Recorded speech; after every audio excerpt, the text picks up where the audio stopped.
Yes, Box Now si paling award balik lagi. Iya sih, gue udah tahu. Kayaknya di beberapa segmen udah sangat jelas lah ya siapa yang paling-paling. Tapi tahun ini award kita jauh lebih seru. Karena nggak cuma dari tim Box Now aja yang berdebat. Tapi kita juga ngajakin hampir semua konten kreator F1 yang lu suka. Mulai dari Bang Ditya dari F1 Speed, Bang Dims, Mas Ken dari Lambe Racing, Mas Bagus dari Gus Bagus F1, Cak Nu dari Sembalap F1. Terus masih ada juga Bukadus dari Dusun Formula. Dan ada juga Mas Fakhri dari For The Record Store, Fania dari Formula Grids. Nah, lengkap banget kan tamu kita kali ini. Dan dari Box Now sendiri ada gue, Fatah, Mas Usman, dan Kak Raya. Dijamin lebih rame dan siapa tahu ada kejutan di Box Now si paling award musim ini. Langsung kita gas aja gimana nih. Seperti biasa, musim ini F1 lagi ngarep bisa ngejalanin balapan dengan jumlah 23 race. Tapi apa daya semesta masih belum mendukung sih. Karena satu balapan di awal musim, Imola batal terlaksana karena musibah banjir. Jadilah F1 masih stuck di angka 22 balapan semusim. Tentu dari banyaknya balapan dalam semusim ini ada beberapa yang memorable atau bisa juga nggak memorable sama sekali karena yang menang max lagi. Soal nggak memorable ini, Kak Raya setuju bilang nggak ada balapan yang bener-bener memorable banget. Saking kerasa flat aja gitu dari 22 balapan musim ini. Gue pribadi sih juga ngerasa gitu. Tapi tentu yang lain banyak banget yang nominasiin GP Singapura. Tentu salah satu alasannya adalah karena yang menang bukan siapa? Ya, bukan Red Bull. Melainkan Carlos Sainz. Hampir semua orang sepakat sih. Kalau GP Singapura ini jadi balapan paling the best musim ini. Karena ya itu tadi, bisa bikin tifosi berbangga hati, kayak gue dan Mas Bagus. Ya kapan lagi kan bisa ngaku jadi satu-satunya tim yang bisa menghentikan dominasinya Max dengan Red Bull. Selain itu yang bikin balapan ini jadi spesial juga menurut Lamres, ini jadi catatan buat Liberty Media. Nggak perlu goreng gimmick buat bikin GP jadi seru. Gelaran Singapura yang lebih apa adanya dan menawarkan sajian di track pas balapan jauh lebih meninggalkan kesan daripada sekedar gimmick ala-ala GP di Amerika kayak di Vegas. Ya walaupun salah satu dari panelis sembalap ngejadiin Vegas sebagai pilihan best series-nya dia sih. Artinya ya selera masing-masing juga.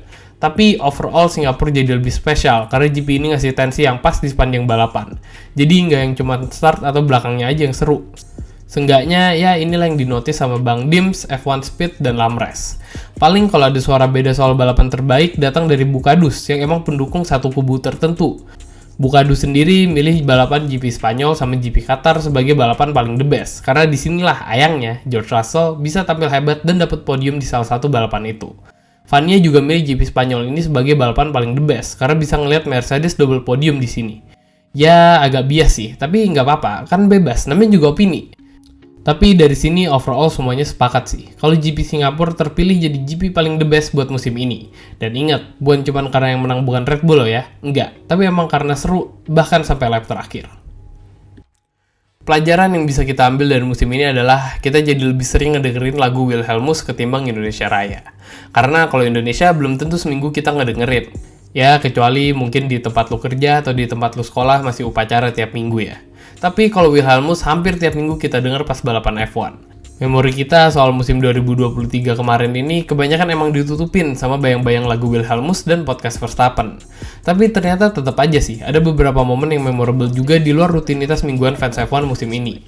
Momen paling memorable musim ini kalau kita tanyain dari panel sih, paling banyak mengajukan momen-momen yang terjadi di GP Singapura. GP ini emang spesial sih, nggak cuma jadi best GP tapi juga isinya banyak banget momen-momen memorable. Beberapa di antaranya yang paling keinget adalah di lap-lap akhir. Tentu saja momen di mana ada 3 tim di luar Red Bull yang punya peluang buat juara di balapan itu, mulai dari Sainz, Norris, dan Russell plus Hamilton. Sainz yang akhirnya menang juga dapatnya dengan super gaya, pakai strategi memanfaatkan Norris buat ngelindungin dia dari gempuran Russell. Russellnya sendiri seperti kita tahu nubruk di lap terakhir. Asli, ini geblek sih. Momen-momen ini jadi momen paling memorable buat Lamres, F1 Speed, dan Bukadus. Momen Russell mensoplak ini lebih memorable ketimbang momen Sainz menang itu sendiri. Itu kan momen paling memorable tuh. Nah, kalau buat momen paling kocak, banyak dari kita yang pas Perez di Jepang itu jadi salah satu momen paling kocak. Gimana nggak kocak? Mobil udah disuruh masuk ke garasi, tapi lama, kemudian balik lagi ke track buat balapan lagi. Ini kan ya nggak bisa lebih lucu lagi gitu. Mana si Pereznya juga bengong-bengong aja lagi di mobil. Ya kita tahu sih alasannya karena buat nge-reserve penalti. Tapi itu kan kita baru tahu pas dia udah turun lagi. Momen Perez ini langsung jadi meme di mana-mana kan. Dan bagi Bang Dims, Mas Bagus, dan Mas Usman, sepakat ini momen paling kocak daripada pilihan teman-teman yang lain, kayak momen nabraknya Russell atau kejadian di luar track. Kayak yang pas Horner bilang Lewis minat masuk Red Bull terus dideny Lewis. Dibalas balik sama Horner kalau yang ngehubungin bapaknya Lewis. Kayak Lenong aja ya, main balas-balasan pantun. Seenggaknya momen di luar track ini bagi Mas Fakhri jadi hal yang paling lucu sih di musim ini. Tapi dengan banyaknya suara yang masuk, puncak momen komedi musim ini tetap jatuh di momen Perez balik lagi ke track di Jepang. Oh iya, mana Ferrari? Udah nggak lucu kah? Oh iya, enggak sih. Ferrari sih lucunya udah permanen. Tiap minggu juga udah penuh dengan kelucuan, terutama di radionya. Jadi ya udahlah ya, udah kayak makanan sehari-hari aja. Musim 2023 ini kita kedatangan lumayan banyak rookie, mulai dari Piastri, Sargent, terus ada De Vries sama Lawson. Buat dua nama yang terakhir emang gak full, plus yang De Vries juga sebenarnya kan debutnya nggak di musim ini, tapi tetap masih masuk kategori rookie. Lawson meskipun cuma jadi pembalap stand-in, tapi lumayan banget bisa turun di 5 balapan. Dari 4 nama itu, dari sisi manapun si Piastri jadi yang paling unggul sih ketimbang rookie yang lain. Gak heran kalau semua panelis nggak ada yang nggak pilih Piastri. Piastri emang cerah banget sih masa depannya di F1. Musim rookie-nya ini nggak gampang loh buat dia dari sisi mental. Karena, seperti yang kita tahu, Piastri dapat lumayan banyak hate comment di awal musim, karena dianggap menikung Ricciardo di McLaren. Tapi dia tetap bisa tenang, perform, dan justru makin konsisten di akhir musim. Sama sekali kayak nggak terpengaruh sama tekanan mentalnya itu. Bahkan bisa dibilang Piastri ini kelihatan santai banget sih, off dan on track. Dan gak cuma sekedar kelihatan sok tenang yang gimana, enggak, tapi emang beneran bisa beradaptasi dan langsung nyetel sama mobil McLaren MCL 60 yang gak bisa dibilang gampang buat dibawa. Kemampuan Piastri ngehandle tekanan itu jadi sesuatu yang dimention sama Bang Dims, Mas Bagus, dan F1 Speed. Gak ada habisnya sih kalau muji si Piastri musim ini. Bersaing lawan Norris gak bikin dia jadi cute yang gimana. Malah yang ada Norris kelihatan kayak malah tertekan dengan kehadirannya Piastri ini. Gimana enggak, bisa 2 kali podium plus menang di sprint buat ukuran rookie dengan mobil yang kelasnya masih midfield, jelas sudah hebat banget. Tapi di luar Piastri, Sargent juga buat ukuran rookie udah lumayan bagus. Adaptasinya emang lambat dan gak gampang bawa mobil yang jadi salah satu paling lambat di grid buat rookie. Tapi usahanya buat improve performance di akhir musim masih layak lah dapat notice. Seenggaknya begitulah kalau kata Mas Fakhri. Tapi tetap ya, pada akhirnya rookie paling the best musim ini secara veto didapat sama Piastri. Di level kompetisi kayak F1 yang gak bisa semuanya jadi juara, ngebuat improvement kayak apapun adalah sesuatu yang patut dihargai. Karena tentu hari ini harus lebih baik dari hari kemarin kan. Di F1 juga sama, musim ini harus lebih baik dari musim kemarin. Nah di musim ini kita ngeliat banyak improvement di grid. Dari tahun ke tahun, gap antara sang juara sama yang paling bontot terasa makin tipis. Udah gak selebar kayak tahun 2020 atau 2021, yang mana Haas sama Williams itu bener-bener gak ketolongan ampasnya. Kondisi tahun ini menunjukkan persaingan di F1 makin ketat, dan semuanya punya peluang dapat poin di setiap balapan. Kita ngelihat ada 3 tim yang improvementnya menonjol ketimbang tim lain. Pertama Williams, Aston Martin, dan McLaren. 3 tim ini kita lihat jadi tim yang paling improve ketimbang tim lain. Williams dipilih sama Bukadus dan Karaya. Williams memang menunjukkan hasil positif banget sih musim ini. Di kelas backfield yang diisi Williams, Haas, Alfa Tauri, dan Alfa Romeo, Williams jadi tim yang paling bagus hasilnya sepanjang musim. Williams udah nggak sering gabut di sesi kualifikasi 2 dan 3, karena Albon udah beberapa kali bisa tembus Q3. Bahkan sempat double Q3 di Vegas. Selain itu, hasil posisi 7 di konstruktor menunjukkan kalau Williams emang improve banyak musim ini. Lalu ada Aston Martin yang dipilih sama Bang Dims, Mas Bagus, dan F1 Speed. Berkaca dari hasil awal musim yang full senyum dari Aston Martin, kita bisa paham sih kenapa Aston Martin jadi tim yang paling improve. Gimana enggak, di musim 2022 kemarin kan buat dapat poin aja udah syukur. Sedangkan musim ini di 8 balapan pertama, Aston Martin bisa naik podium 6 kali. Ini kan sesuatu banget. Ya meskipun semuanya di-carry sama Bang Alonso sih, tapi apapun itu ya tetap aja improvement luar biasa dari Aston Martin. Tapi sayangnya AMR23 abis Kanada kelihatannya salah arah berkembang dan dipertemukan dengan kondisi tim-tim lain kayak Ferrari dan Mercedes yang mulai improve. Akhirnya ngebuat podium jadi hal langka buat Aston Martin di sisa musim. Ya tapi tetap aja, raihan 280 poin di musim ini jelas jadi justifikasi bagus buat tunjukin improvement Aston Martin yang cuma bisa dapat 55 poin di musim 2022. Terakhir ada McLaren. Di mata gua, Mas Fakhri, Mas Usman, Sembalap, sama Lamres, inilah tim yang paling improve di musim 2023. Meskipun di awal musim keteteran banget dan hampir aja masuk ke zona backfield, McLaren dengan cepat bereaksi dan ngasih hasil bagus di paruh kedua musim 2023 ini. Kalau kita ingat lagi di awal musim, McLaren ini sumpah payah banget. Buat sekedar lolos ke Q1 aja kayak, ya ilah susah bos. Di balapan juga sama aja, race pace-nya payah dan cuma bisa finish di belasan, semenjana parah. Dan gak cuma berhenti di improvement mobil aja sih. Pit crew-nya McLaren juga tahun ini berhasil mecahin rekor pit stop tercepatnya Red Bull. 1,80 detik cuy. Ini gila sih. Gue sendiri gak nyangka rekor 1,82 ini punya Red Bull bisa pecah. Ini prestasi luar biasa dan jadi rekor dunia. Gak main-main kan improve-nya. Jadi kondisi McLaren ini dari yang kayak udah gak punya harapan di awal musim 2023, tahu-tahu di tengah musim mobilnya jadi improve parah dan dapat banget on season development-nya. Upgrade-nya setelah GP Kanada membuat McLaren bisa bersaing di papan tengah, bahkan naik ke papan atas di akhir musim. Bahkan bisa dapat podium streak sebanyak 4 kali dari GP Singapura sampai GP Austin. Yang 2 diantaranya adalah double podium. Prestasi ini cuma bisa dikalahin sama Red Bull. Mercedes sama Ferrari aja nggak bisa podium streak plus 2 kali double podium. Dan ini semua dilakukan di paruh kedua musim. Jadi nunjukin kalau improvementnya terus maju sih. Beda sama Aston Martin yang kehabisan bensin di akhir musim improvementnya. Inilah yang kemudian jadi justifikasi kami buat mutusin kalau McLaren lah yang paling pantas jadi tim paling improve di musim 2023. Seperti biasa, selalu ada orang hebat di balik tim yang juara. Yang sayangnya kadang perannya itu kalah sama pesona pembalap atau mobilnya. Dan buat tim prinsipal ini kami punya banyak pendapat sih. Om Horner yang bisa bawa Red Bull ke era paling OP-nya nggak serta-merta bisa langsung meraih hati kami semua. Gue sendiri yang termasuk salut sama leadership-nya Om Horner ya, bareng sama Mas Bagus, Vania, dan Lamres. Tentu alasannya apalagi kalau bukan bisa bawa Red Bull back-to-back juara lagi di F1. Selain itu, Om Horner juga terbukti bisa menepis isu-isu nggak enak yang ada di tim.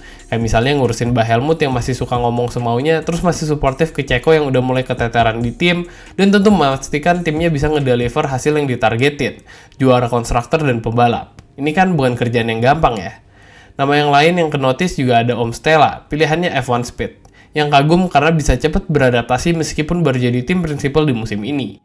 Mungkin di awal-awal masih kaget lah ya, tapi dia terbukti bisa ngegabungin gaya old school yang tegas, tapi tetap masuk sama gaya McLaren modern era Zac Brown. Plus nilai lebih lainnya adalah bisa ngehandle egonya Norris dan ngedorong Piastri supaya bisa perform di musim rookie-nya. Gantinya Om Binotto, Om Vasseur juga ternyata ada yang ngapresiasi juga.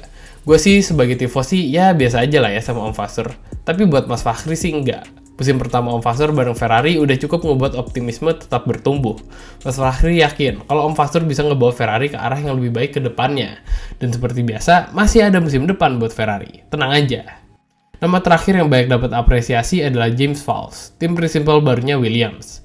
Bang Dimas, Sembalap, Bukadus, dan Mas Usman sepakat kalau Om James ini perlu dapat highlight lebih banyak. Beberapa alasan kenapa Om James ini perlu banget diapresiasi adalah ini adalah musim pertamanya di Williams, dan ini juga jadi season debutnya dia jadi tim prinsipal. Tapi dengan handicap kayak gitu, dia langsung bisa nyetel di tim dan bisa manfaatin segala sumber daya yang terbatas di Williams buat bisa improve gede-gedean di track.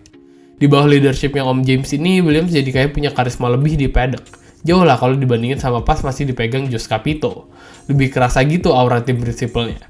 Om James bisa gitu nularin pengalamannya kerja di tim juara Mercedes era Om Toto ke Williams. Ini sih bagi kami yang ngebuat secara tim Williams jadi lebih pede, bisa lebih perform di track, yang ujung-ujungnya bisa ngebuat kepala orang-orang di Williams lebih tegak. Nggak lagi lesu kayak era 2020 sampai 2022.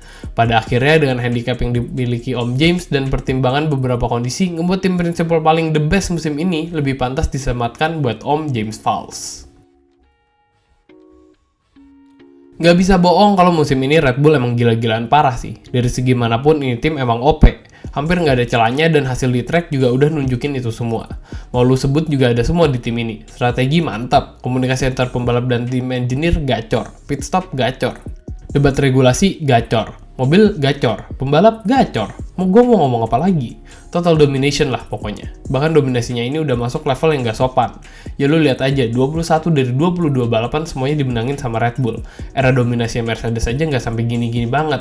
Persentase kemenangan Red Bull jadi yang paling tinggi sepanjang sejarah F1, yaitu 95,5%. Ini lebih bagus daripada McLaren 88 dengan MP44-nya itu, yang persentasenya ada di angka 93,8%. Hasil ini nunjukin kalau Red Bull di musim ini ada di level yang berbeda, dan menurut gue sih, ini justru jadi sesuatu yang harusnya diapresiasi.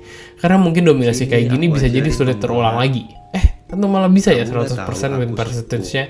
Ya nggak tahu lah ya, tapi intinya ini prestasi yang nggak biasa, yang harusnya sih diapresiasi, bukan dikeluhin jadi era terboring di F1. Kamu minta diajarin. Red Bull emang gila, tapi di mata Bang Dims, Sembalap, dan F1 Speed untuk urusan tim paling the best, McLaren bolehlah masuk nominasi. Improvement gede-gedean di musim ini rasanya cukup pantas buat dapat apresiasi. Ya meskipun dengan penuh rasa hormat, nggak ada tim yang lebih pantas buat dapat title tim paling the best musim ini ketimbang Red Bull. Susah juga ya nggak bilang RB19 ini sebagai mobil paling the best di musim 2023. Seluruh kebaikan dari mobil F1 era ground effect ini ada semua di mobil ini. Di lurusan kencang, di tikungan lambat stabil, di tikungan cepat lincah, apalagi kalau udah dibawa sama Verstappen, pawangnya mobil banteng. Om Newey yang bikin ini mobil makin tua malah makin OP bikin mobilnya. Mobil RB19 ini jadi mobil masterpiece dari seluruh mobil desain buatan Om Newey kalau berkaca dari hasil race. Menang di 21 dari 22 balapan plus 5 dari 6 balapan sprint, jelas nunjukin kalau mobil ini mau start dari posisi mana juga hasilnya tetap aja juara. Hebatnya lagi, ini mobil RB19 padahal dibuat dengan waktu di wind tunnel paling sedikit dari tim lain. Karena pertama, mereka adalah pemenang konstruktor 2022, dan kedua, mereka juga kena penalti karena pelanggaran budget cap di 2021.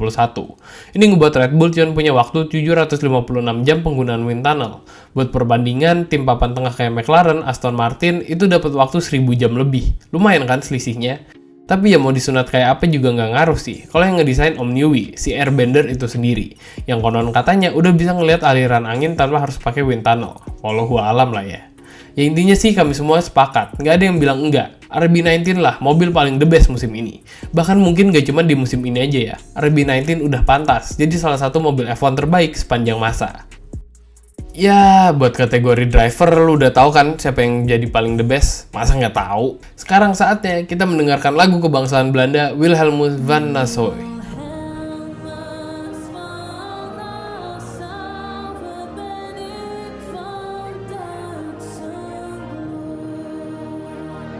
Ya, itulah Box Now Award tahun 2023. Tentu mungkin banget lu punya pendapat beda dari kami. Silahkan aja langsung komen di bawah kalau lu ada yang nggak setuju atau malah setuju semua. Sekali lagi kami dari Box Now makasih banyak buat teman-teman konten kreator F1 yang lain yang udah bersedia ikutan pendapat di Box Now Award tahun ini. Mulai dari F1 Speed, Bang Dim, Slam Race, Gus Bagus F1, Sembalap, Formula Grids, For the Record, dan terakhir Duforla. Semoga kita semua bisa terus ngasih konten-konten F1 yang seru dimanapun itu. Sekali lagi makasih banyak buat teman-teman yang udah join membership di Box Now. Dukungan kalian sumpah berarti banget dah buat kami. Dan yang belum join, yuk gabung, gak nyampe 10.000 sebulan lu udah bisa nonton semua video di channel kita. Dan terakhir, makasih banyak udah nonton video ini. Jangan lupa like dan share kalau lu beneran suka, dan sampai ketemu di video berikutnya. Dadah!